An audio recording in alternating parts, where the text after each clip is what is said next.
maka itu dia bawa manusia bodoh ke masa lalu, dia bawa manusia lebih bodoh lagi ke masa depan. Karena kalau manusia nggak bisa hidup di hari ini, yaitu realitanya, maka manusia itu cuma merenung ke masa lalu, atau dia melamun ke masa depan. Dengar baik-baik, kalau anak-anak Tuhan tidak hidup dalam firman, ingat saudara, disebut Immanuel, itulah Yesus Tuhan kita, adanya di hari ini. Immanuel tidak akan di masa lalu. Kenapa jawabannya? Ayo, kenapa? Cepetan dulu lama sekali. Kenapa Yesus nggak ada di masa lalu? Kenapa, Yohanes? Iya, karena jawabannya karena kita nggak ada di situ. Yang disebut Immanuel karena dia sayang kita dan menyertai kita. Lah kita adanya kapan? Ya sekarang, makanya itu goblok kalau kita selalu ke yang dulu, yang dulu, yang dulu.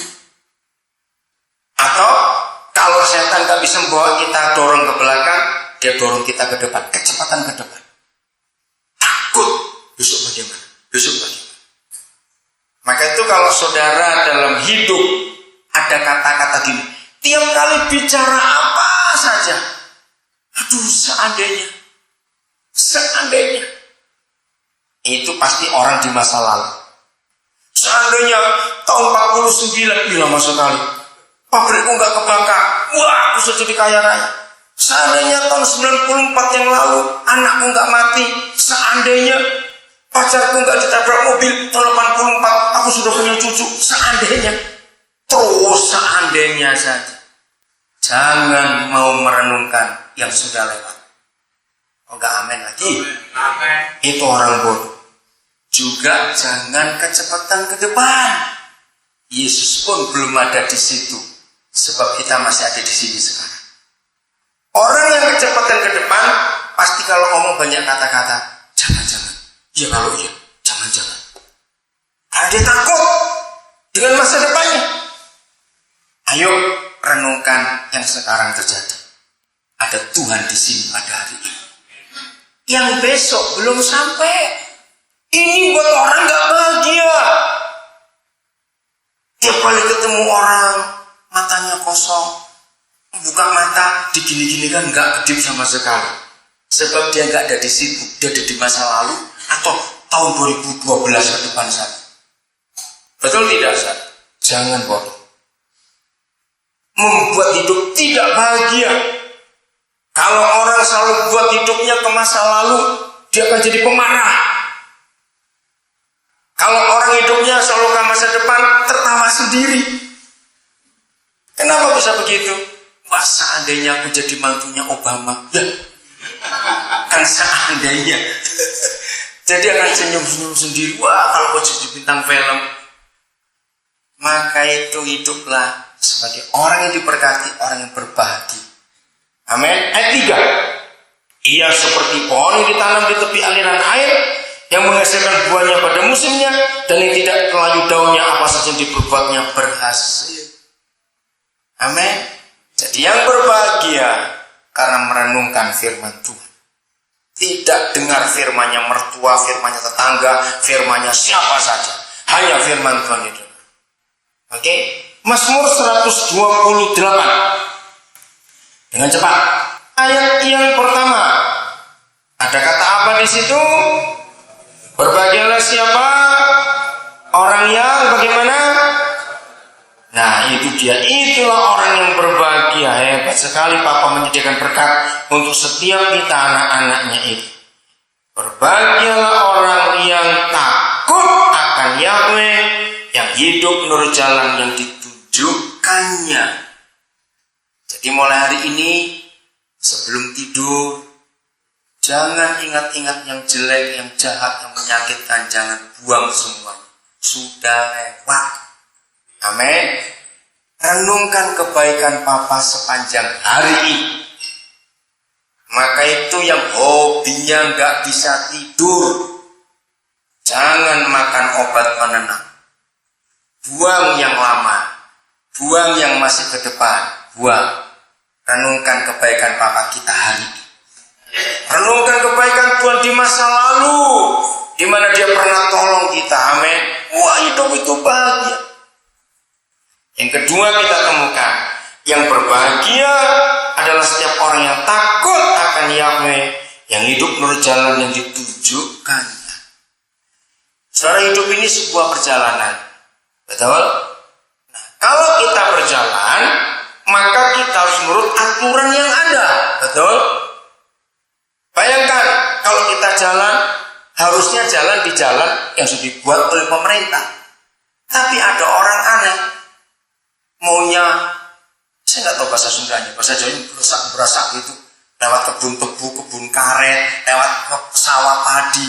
Ngapain orang itu merusak semua? Jalannya sudah ada, kenapa harus cari jalan yang lain? Nah, seperti itu orang yang hidupnya tidak ingin bahagia. Lakukan apa saja yang hatinya inginkan. Hancur hidup seperti itu. Dari sini kita melihat tidak ada satupun kata uang buat orang bahagia, tidak. Tapi merenungkan firman, takut akan Yahweh, dan jalan menurut jalan yang ditunjukkan. Yang ketiga, yang terakhir, kapan kita bahagia? Kisah Rasul pasal yang ke-20. Saya sering berkata ini, orang pelit jangan dengar bagian ini. Ya, dengar yang orang pelit. Udah, kalau saudara pelit jangan dengar bagian ini. Kalau ada terjadi apa-apa jangan salahkan saya sudah ngomong duluan. Orang pelit jangan baca ayat ini. Kisah Rasul 20 ayat 35. Dan dalam segala sesuatu yang telah kuberikan contoh kepadamu, bahwa dengan bekerja demikian, kerja, punya usaha, kita harus membantu orang-orang yang lemah dan harus mengingat perkataan Tuhan Yesus. Ayo baca bareng-bareng. Ya semuanya yang Alkitab lihat 1, 2, 3. Sebab Ia sendiri telah mengatakan adalah lebih berbahagia memberi daripada menerima. Ya, yang namanya cuma satu. Yang lain pura-pura buta huruf. Bagaimana yang berbahagia? Loh, saya tanya lagi, ayatnya bilang apa? Yang ketiga, berbahagia bagaimana? Kalau kita memberi. Itu kebahagiaan yang luar biasa. Nah, orang pelit paling gak suka ayat. Saya minta secara jujur. Sampai tanggal 22 Maret. Dari tanggal 1 Januari. Jujur ya, jujur. Saudara sudah mengeluarkan uang untuk belanja buat diri sendiri berapa? Dan saudara sudah keluar uang untuk memberkati orang lain berapa? Jujur, jangan uang cuma disimpan terus. Saudara, saya masih kecil, saya punya pengalaman yang luar biasa. Kami tinggal di desa. Sampai hari ini masih sebagai desa kecamatan, belum pernah berubah status. Di satu desa di Kabupaten Lamongan di Jawa Timur. Pada rumah kami, rumah papa itu dengan Bengawan Solo, itu jaraknya kira-kira hanya 100 meter begitu. Karena saya masih ingat kalau masih kecil main-main di Bengawan Solo, pakai musim kemarau. Airnya sudah dangkal sekali. Nah, entah bagaimana berkat Tuhan, walaupun dekat dengan Bengawan Solo, ternyata mata air untuk penduduk sekitar di rumah papa itu tinggal sulit sekali. Nah, di sumur rumah kami itu airnya luar biasa. Akhirnya papa bangun sumur itu lebar sekali sudah. Mulutnya itu. Saya pernah hitung waktu saya masih kecil itu kira-kira 20 orang barengan nimba itu bisa. Soal bisa bayang